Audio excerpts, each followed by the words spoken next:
Bapak Ibu Saudara sekalian,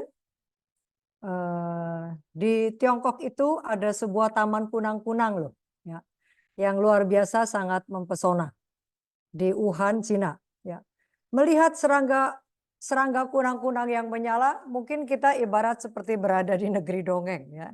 Pernah bayangkan kita berjalan di jalan setapak yang dikelilingi oleh pepohonan hijau, tapi penuh dengan cahaya remang kunang-kunang. Ya. Di taman kunang-kunang ini itu di dalamnya terdapat 10.000 kunang-kunang. Ya. Dan tempat itu memang sengaja dibuat untuk membantu melestarikan dan mengembangbiakan serangga tersebut. Nah, kunang-kunang itu adalah sejenis serangga yang dapat menghasilkan cahaya yang jelas terlihat di malam hari. Binatangnya kecil banget ya. Cahaya tersebut merupakan suatu reaksi kimia ya. Tetapi menariknya fenomena ini dia mengeluarkan cahaya itu terjadi ketika dia sedang mencari pasangan. Tetapi juga pada saat kita bisa temui cahaya tersebut pada larvanya ya, dan juga pada saat kunang-kunang itu mati dihancurkan, zat kimia yang mengandung fosfor yang bisa menyala itu masih dapat mengeluarkan cahaya loh untuk sementara waktu. Nah, terkait dengan kunang-kunang ini, Tuhan juga mau kita selalu bersinar seumur hidup kita ya, khususnya bagi kita umat yang percaya pada Tuhan.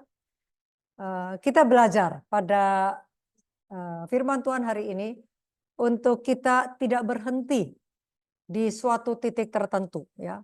Entah karena kita sudah sukses barangkali di mata dunia, atau kita merasa usia kita sudah lanjut, atau bahkan lebih parah lagi kita berhenti karena kita menyerah ya. Itulah sebabnya judul kita pada hari ini adalah Don't Stop Until You Are Done. Jangan berhenti sampai kita selesai. Ini diambil dari khotbah terakhir Elisa. 2 Raja-Raja 13 ayat 14 sampai 21. Saudara bisa turut membuka Alkitab saudara. Ya, sebelumnya mari kita sekali lagi berdoa untuk firman Tuhan sebentar ini.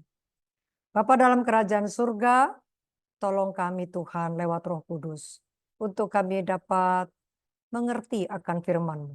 Karena secara pikiran kami, secara manusia kami tak sanggup untuk dapat memahami akan Tuhan. Tolong kami Tuhan lewat Roh-Mu, tolong hamba-Mu yang akan menyampaikan juga setiap kami yang mendengar, supaya kami beroleh berkat dari Tuhan. Dalam nama Yesus kami berdoa. Amin.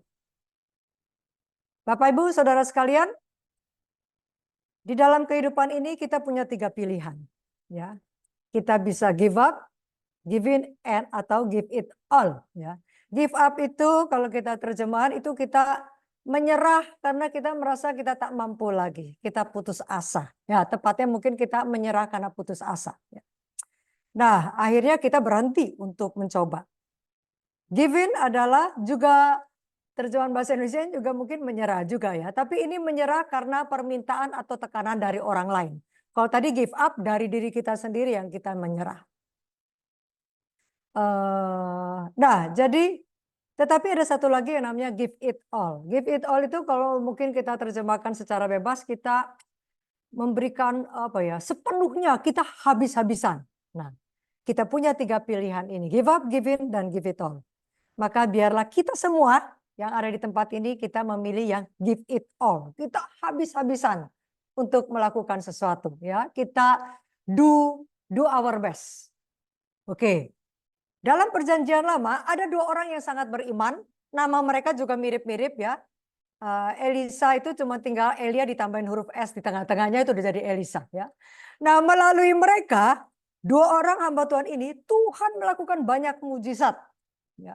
Dan mujizat kedua orang ini, kedua nabi Tuhan ini mirip-mirip juga. Sampai-sampai kalau kita nggak teliti ya saudara sekalian, kita bingung ini mujizat yang itu tuh dilakukan oleh Elia atau Elisa ya. Nah, namun saudara sekalian, kepada masing-masing mereka Tuhan mempunyai jalan hidup yang berbeda. Meskipun banyak kemiripan, tapi jalan hidup yang Tuhan berikan buat mereka tuh beda. Elia tidak mengalami kematian. Dia diangkat hidup-hidup ke surga. Sedangkan Elisa, dia mengalami kematian. Bukan hanya itu saudara, kita baca di 2 Raja-Raja 13 ayat 14. Elisa menderita sakit yang menyebabkan kematiannya. Jadi pelajaran pertama yang bisa kita ambil dari sini adalah jangan kita berpikir bahwa penyakit dan kematian itu disebabkan karena kita kurang iman kita kepada Tuhan. Lah, Elisa apa kurang imannya? Dia orang nabi Tuhan yang sangat beriman. Ya. Jadi saudara sekalian, pelajaran yang pertama adalah kita dapat penyakit dan kematian itu dapat terjadi baik pada orang jahat maupun orang baik, pada orang beriman maupun orang tak beriman.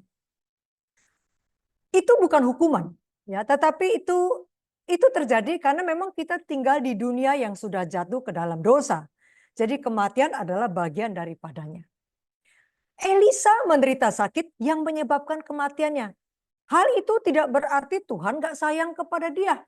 Jadi saudara sekalian, ketika mungkin saat ini kita mengalami penyakit atau mungkin masalah apapun, janganlah kita berpikir, stoplah untuk berpikir bahwa Tuhan tidak peduli kepada kita. Tuhan gak sayang sama kita. No. Ya. Ketika kita diizinkan Tuhan mengalami suatu masalah, penyakit atau apapun juga, tidak berarti Tuhan tidak sayang pada kita, tidak berarti kita melakukan kesalahan barangkali, dan Tuhan menghukum kita, tidak demikian. Nah, jadi saudara sekalian, apabila kita, bukan berarti juga kalau kita hidup dekat dengan Tuhan, kita bebas dari segala masalah. Tidak ya. Hidup ini memang penuh dengan misteri. Kadang-kadang ada belokan-belokan dan tikungan-tikungan yang kita nggak duga dan kita nggak harapkan juga. Itu menunjukkan bahwa hidup ini memang penuh dengan misteri ilahi. Jalan Tuhan itu tak terselidiki. Keputusan-keputusan Tuhan, kata firman Tuhan, itu tak terselami. Betapa dalamnya hikmatnya Tuhan, hikmat pengetahuan Tuhan. Namun satu hal yang dapat kita pegang dan kita percayai, bahwa apapun yang terjadi pada kita, semuanya adalah seizin Tuhan, karena Tuhan pegang kendali. Saudara sekalian, begitu berhasilnya pelayanan Elisa dan begitu luas pengaruhnya pada waktu itu, sehingga ketika ia sudah terbaring sakit yang menyebabkan kematiannya itu, kita baca ayat selanjutnya, datanglah Yoas, Raja Israel, kepada dia dan menangis oleh karena dia. Katanya, Bapakku, Bapakku, kereta Israel dan orang-orangnya yang berkuda. Yoas, Raja Israel ini bukanlah orang yang paling buruk.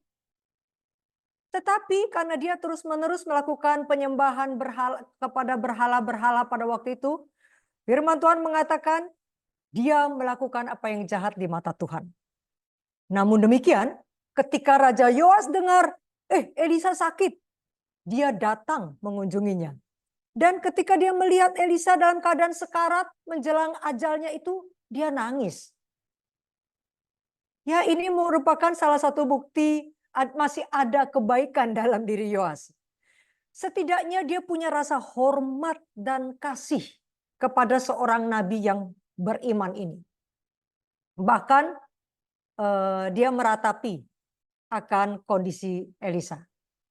Kadang-kadang saudara sekalian, ada orang-orang yang tidak mau taat kepada firman Tuhan, tetapi para hamba Tuhan yang begitu setia dalam kehidupannya, itu begitu nyata di dalam hati mereka, sehingga mereka tetap menaruh hormat kepada hamba Allah ini. Nah, pada kesempatan yang penuh hikmat itu, dengan menangis, Raja Yoas mengatakan kata-kata yang diucapkan ini, sebenarnya itu adalah kata-kata yang diucapkan Elisa juga ketika Elia mau pergi. Seolah-olah Yoas itu hendak meratapi kondisi Elia yang sudah mau mati. Seolah-olah Yoas hendak mengatakan gini, Nabi Elisa, engkau juga akan meninggalkan kami dan mengikuti jejak Elia, engkau akan mati.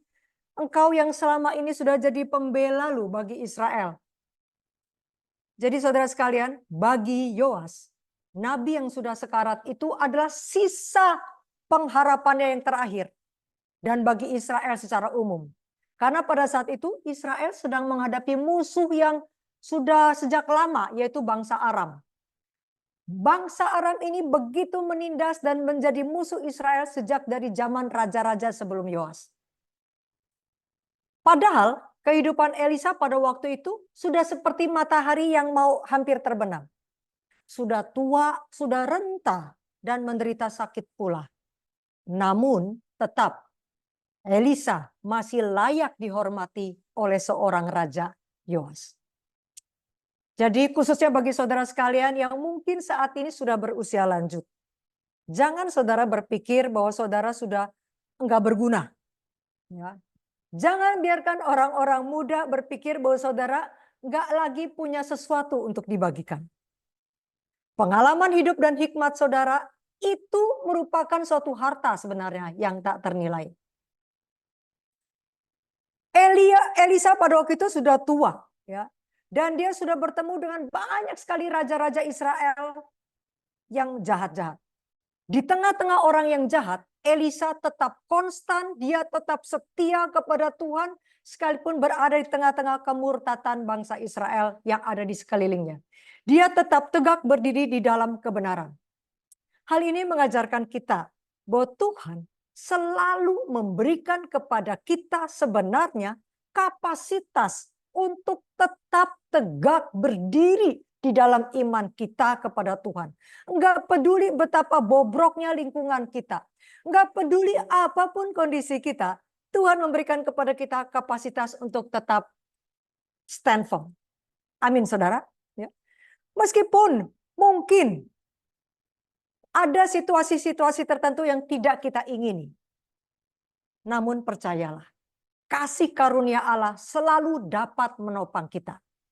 Mungkin itu pekerjaan yang gak sesuai dengan kita, pekerjaan yang kasar, keuangan yang tak memadai, kesehatan yang terganggu, sakit yang belum kunjung sembuh pula, diagnosa dokter yang mematahkan semangat kita, lingkungan pergaulan yang buruk, belum lagi sana keluarga yang jahat, pernikahan yang gak harmonis barangkali, atau teman-teman kerja, teman lingkungan teman sekolah kita barangkali yang kasar-kasar bicaranya dan sebagainya.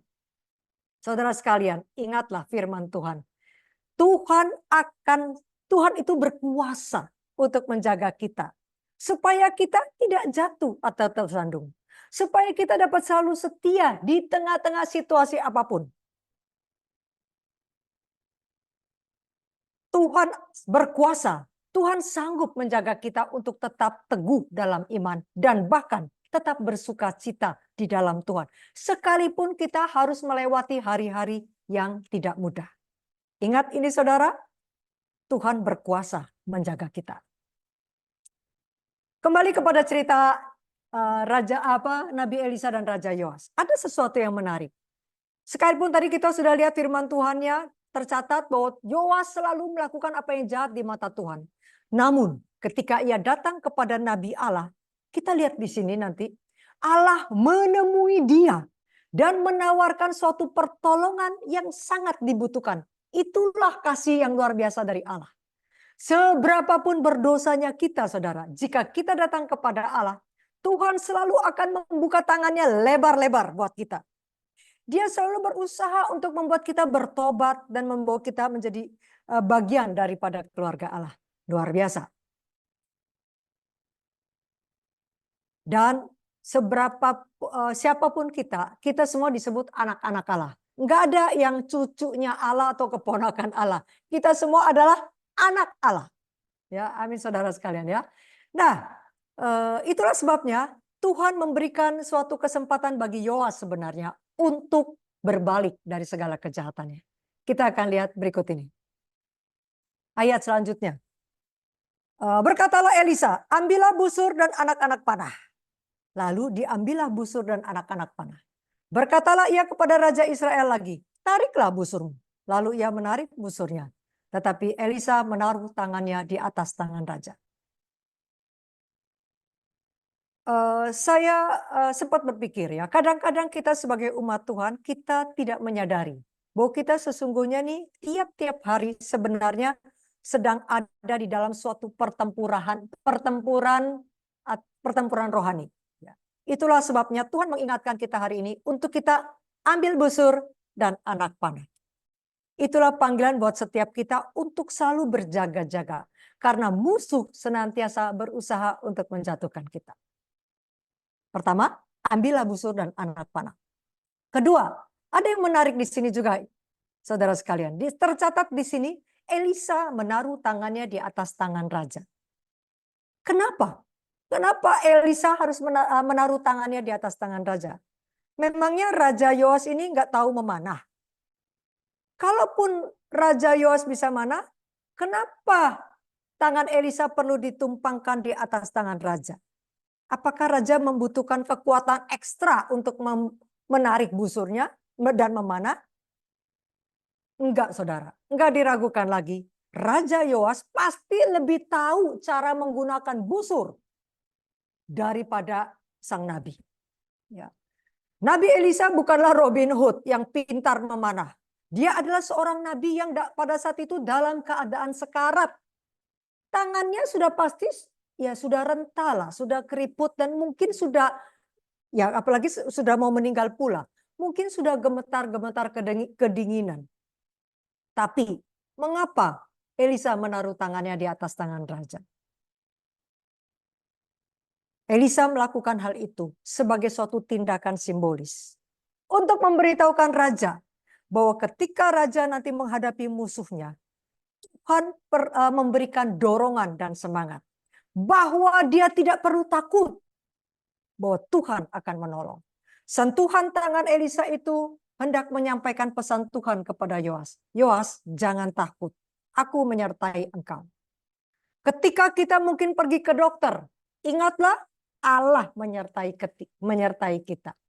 Ketika kita pergi kerja besok pagi dan menghadapi pimpinan atau rekan kerja atau mungkin customer yang sulit, ingatlah Allah menyertai kita. Ingatlah bahwa aku sekali-kali tidak akan membiarkan engkau dan aku sekali-kali tidak akan meninggalkan engkau. Terkadang kita pun melakukan hal ini. Ketika kita mungkin mengunjungi anggota keluarga dan sahabat yang sedang sakit, kita pegang tangannya. Seolah-olah kita hendak menyampaikan pesan begini. Jangan takut. You are not alone. Aku tahu apa yang kau rasakan. Tuhan akan menolong. Seorang ibu melihat anaknya sakit, dia akan pegang tangan anaknya dan berkata, jangan khawatir nak. Mama ada di sini bersama kamu. Mama akan jaga kamu. Demikianlah yang dilakukan Elisa sebagai tanda Tuhan akan menolong Raja Yoas. Dan Yoas tidak perlu takut. Tangan itu juga merupakan tindakan simbolis untuk memberikan kekuatan. Sebab firman Tuhan mengatakan jangan kamu takut. Bukan kamu yang akan berperang, melainkan aku, kata Tuhan. Sebab bukan dengan keperkasaan dan bukan dengan kekuatan, melainkan rohku, firman Tuhan semesta alam. Ketika tangan Elisa yang rentah itu dia diletakkan di atas tangan raja yang kuat, Tuhan hendak mengajarkan kepada Raja Yoas bahwa bukan dengan keberanian dia, bukan dengan kekuatan dia, bukan dengan hikmat dia, musuhnya itu, bangsa Aram itu akan dikalahkan. Tetapi karena Tuhanlah yang akan menolong. Terkadang kita berpikir begini saudara, bahwa Tuhan itu, Alkitab itu kuno. Itu buku yang sudah usang, seperti tangan Elisa yang sudah rentah. Kita menganggap Alkitab itu udah rentah, sudah kuno, sudah usang, nggak relevan lagi. Bahkan mungkin kita berpikir kita mampu memakai pikiran dan otak kita sendiri. Otak kita cemerlang, sehingga kita menganggap kita nggak perlu Tuhan. Buat apa luangkan waktu untuk ibadah? Buat apa kita nyanyi-nyanyi puji-puji Tuhan kayak karaoke rohani? Buat apa meluangkan waktu untuk belajar firman Tuhan dan doa kuno semua itu? Firman Tuhan mengatakan, jikalau bukan Tuhan yang membangun rumah, sia-sialah usaha orang yang membangunnya. Sia-sialah kamu bangun pagi-pagi dan duduk-duduk sampai jauh malam dan makan roti yang diperoleh dengan susah payah. Sebab Tuhan memberikannya kepada yang dicintainya pada waktu tidur. Saudara sekalian, ingatlah. Kekuatan kita hanya datang dari Tuhan. Dorongan, penghiburan, semangat kita hanya datang dari Tuhan. Lanjut. Tuhan tidak hanya memberikan semangat, penghiburan, serta kekuatan, tetapi Tuhan juga memberikan arahan kepada kita. Elisa berkata kepada Raja Yoas, bukalah jendela yang di sebelah timur. Dan ketika dibukanya, berkatalah Elisa, panahlah. Lalu dipanahnya. Apapun masalah yang kita hadapi dalam hidup saudara, apakah itu kesehatan, masalah hubungan, masalah keuangan, masalah suami istri, hubungan orang tua dan anak, apapun juga itu, datang pada Kristus. Karena Tuhan sanggup untuk memberikan semangat, memberikan penghiburan, memberikan power, kekuatan, dan juga memberikan arahan kepada kita. Belum selesai sampai di situ saudara. Setelah disuruh buka jendela sebelah timur, kemudian Elisa berkata panahlah, kemudian Tuhan berkata, memberikan jaminan. Ketika Raja Yoas memanah, Tuhan berkata lewat Elisa, itulah anak panah kemenangan daripada Tuhan. Itulah anak panah kemenangan terhadap Aram. Engkau akan mengalahkan Aram di Afek sampai habis lenyap. Jadi saudara sekalian, Tuhan setelah memberikan arahan, buka jendela sebelah timur, Tuhan kemudian langsung kasih jaminan, engkau akan mengalahkan Aram. Sebab itulah anak panah kemenangan daripada Tuhan. Luar biasa saudara sekalian. Kita lanjut ceritanya. Sesudah itu berkatalah setelah memberikan arahan, jaminan, kekuatan, penghiburan, dan semangat kepada Yoas.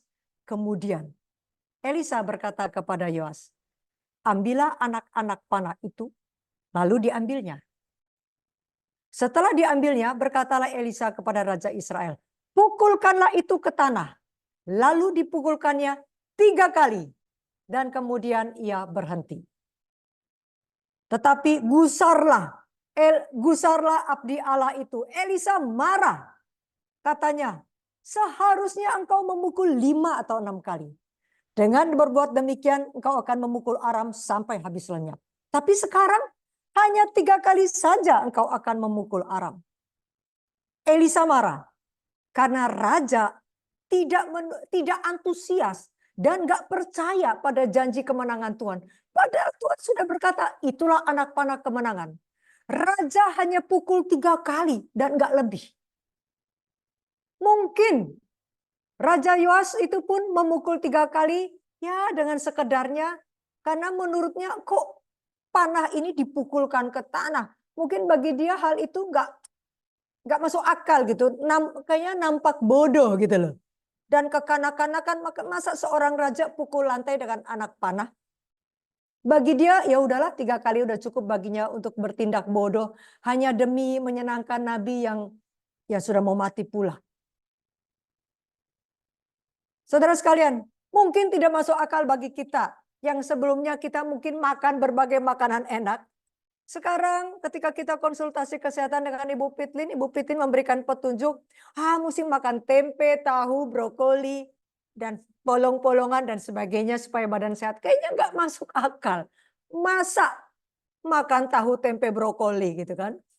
Akibatnya mungkin kita menjalankannya pun setengah hati.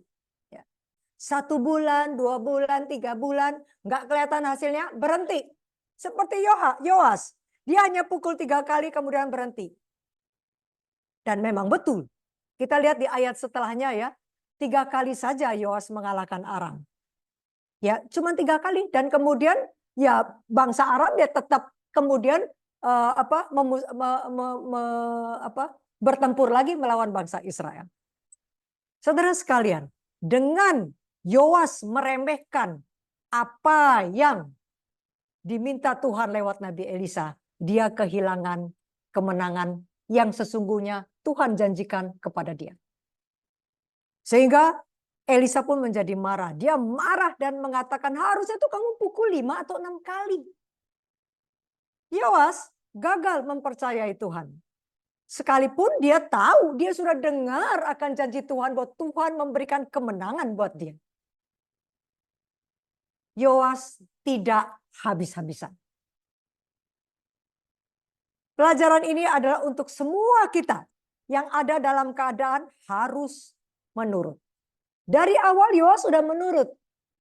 Ambil panah, ambil busur anak panah, dia ambil terus semuanya. Tetapi saat terakhir, dia gagal untuk menurut.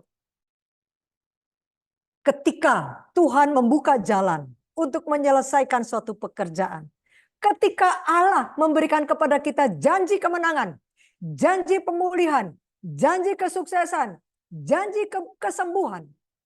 Maka seharusnya kita harus menggunakan segala usaha kita dan segala kemampuan kita untuk mencapai apa yang Tuhan sudah janjikan itu. Kita harus habis-habisan, give it all.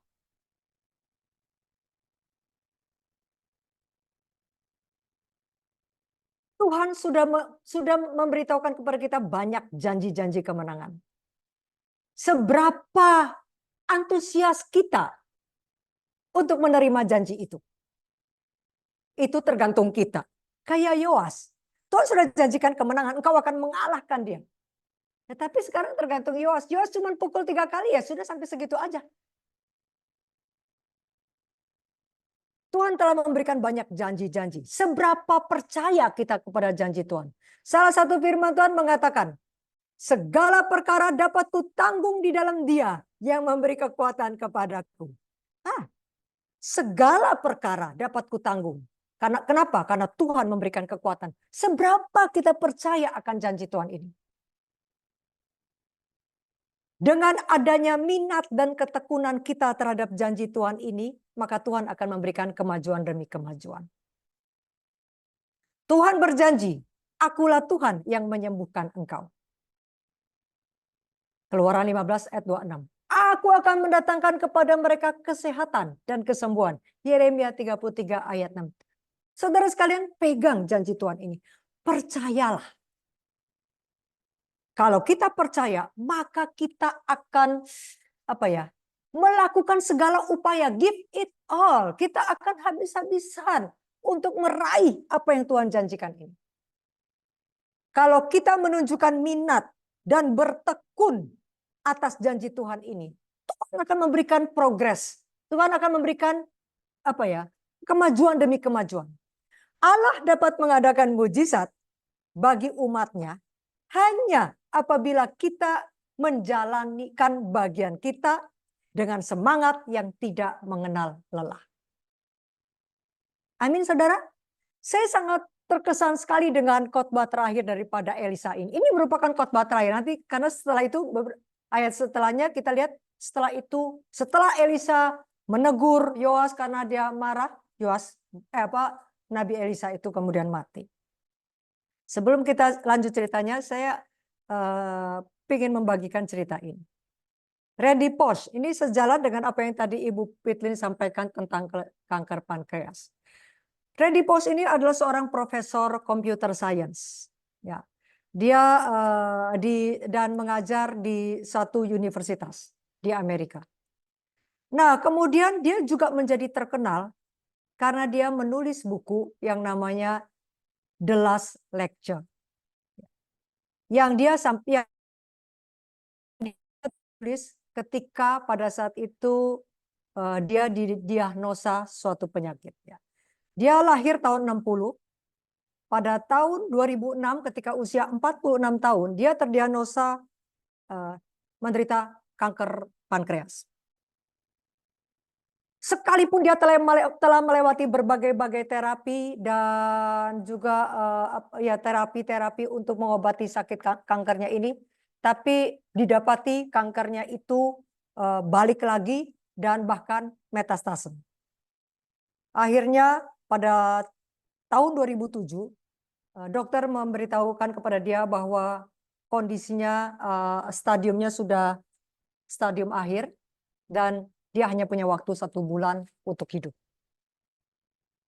Mengetahui waktunya sudah tinggal sedikit, ya, dia nggak menjadi menyerah, ya, dia nggak give up, dan dia juga nggak putus asa, ya. Tetapi kemudian dia menyampaikan suatu lecture tuh apa sih bahasa Indonesia? Lecture ya, suatu kuliah terakhir. Ya, kuliah terakhirnya itu dia lakukan, dan saking kuliah terakhir itu saking memotivasi orang, maka kemudian dia tulis buku itu, The Last Lecture. Akhirnya dia berapa bulan kemudian, nggak sebulan sih, beberapa bulan kemudian akhirnya dia meninggal. Dan apa yang dia sampaikan di buku tersebut itu memberikan inspirasi kepada banyak orang, dan intinya adalah bahwa apa yang ditunjukkan oleh Randy Post ini adalah bahwa dia sekalipun dia sudah mengalami kondisi yang tahap terminal daripada penyakitnya, dia give it all, dia habis-habisan, dan dia menghadapinya enggak dengan putus asa, tetapi dia jalani hidupnya dengan tetap bersuka cita, tetap bersemangat, bahkan dapat memotivasi banyak orang. Itulah sebabnya saudara sekalian, don't stop when you are tired. Apa yang kita dengar ini lewat kisah Randy Post ataupun Nabi Elisa, itu memberikan banyak pelajaran buat kita semua. Memang hidup ini tidak selalu berjalan di jalan yang lurus, seperti menurut pikiran kita atau maunya kita. Banyak tikungan-tikungan, belokan-belokan yang harus kita lalui, dan itu tidak terduga. Mungkin di antara kita memiliki masalah, ada yang memiliki masalah kesehatan. Dengan jelas Tuhan telah memberikan arahan melalui pola hidup sehat New Start dari Alkitab. Dan Tuhan pun berjanji, tadi sudah kita lihat ayatnya, Tuhan berjanji akan memberikan pemulihan dan kesembuhan. Sekarang setelah Tuhan memberikan arahan, Tuhan memberikan janji, Tuhan memberikan motivasi lewat program Help Me, program New Start, Ibu Pitin selalu memberikan motivasi, dorongan, dan semangat untuk kita tetap jalani hidup kita dengan semangat sekalipun kita sakit. Nah, lalu apa yang harus kita lakukan? Nah, selanjutnya adalah bagian kita. Kita dituntut untuk bertekun di dalam menjalankan pola hidup sehat secara seutuhnya. Jika kita bertekun menjalankannya, Tuhan akan memberikan pemulihan. Makin lama makin sehat, dan kita akan sembuh secara holistik. Mujizat terjadi ketika kita melakukan bagian kita dengan sukacita dan antusias. Jalani aja bagian kita. Ya. Bagian Tuhan adalah Tuhan memberikan kesembuhan. Don't stop when you are tired. Jangan berhenti ketika kita lelah. Tetapi berhentilah ketika kita sudah selesai. Kalau kita lelah, apa harus kita lakukan? Ya istirahat. Tapi jangan menyerah. Beristirahatlah kalau kita lelah, tapi jangan pernah menyerah. Kita lanjut kepada cerita Elisa. Setelah dia menegur Yoas, matilah Elisa dan dia dikuburkan. Jadi itulah khotbah terakhir Elisa. Dan apa yang disampaikan Elisa yang merupakan khotbah terakhirnya ini betul-betul sangat luar biasa. Memberikan juga pelajaran buat kita. Ya. Jangan putus asa. Teruslah semangat. Ya, teruslah semangat. Jangan pernah putus asa. Kita harus give it all, habis-habisan. Ketika apalagi Tuhan sudah berjanji. Kalau Tuhan belum berjanji, ya kita mungkin setengah hati melakukannya. Ya kalau iya, kalau enggak. Nah, ini Tuhan sudah berjanji kepada Yoas, engkau akan menang.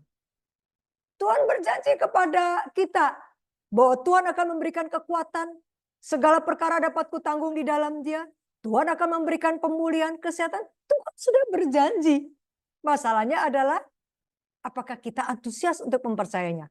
Kalau Tuhan belum berjanji, ya kita setengah hati. Ya kalau iya, kalau enggak. Nah kalau Tuhan sudah berjanji, itu adalah ya dan pasti. Kita lihat selanjutnya. Setelah Elisa mati dan dikuburkan, ini menarik ya.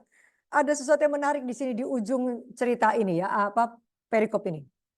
Pada suatu kali orang sedang menguburkan mayat. Ini setelah Elisa mati ya. Ketika mereka melihat ada gerombolan datang, itu gerombolan orang Moab yang juga sekali-sekali suka datang kepada bangsa Israel menyerang mereka. Maka orang yang lagi mau menguburkan mayat itu karena ketakutan ada musuh datang, dia mencampakkan mayat yang mau dikubur itu ke dalam kubur Elisa. Kemudian pergi kabur. Tapi apa yang terjadi saudara? Ketika mayat itu kena kepada tulang Elisa, maka hiduplah orang yang sudah mati itu. dan bangun berdiri. Ini luar biasa ya. Apa poin yang hendak disampaikan di sini? Sebenarnya saudara, untuk melakukan mujizat Tuhan gak butuh kemampuan Elisa. Ya buktinya ini Elisa udah mati kok.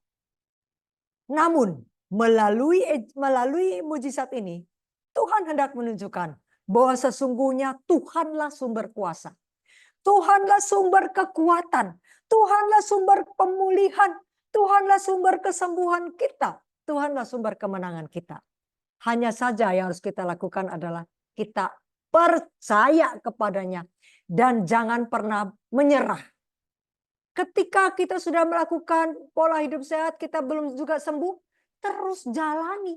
Jalani. Tanpa kita sadari, itu sudah menjadi terbiasa. Kita nggak lagi nunggu kapan sembuh, kapan sembuh. Kita makin lama makin sembuh, makin lama makin sehat. Bukan hanya kesembuhan secara fisik loh saudara. Secara holistik. Rohani kita pun semakin sembuh. Rohani kita pun semakin bergantung dan semakin percaya kepada Tuhan. Iman kita menjadi stand firm, menjadi kuat. Kita menjadi mengenal Tuhan.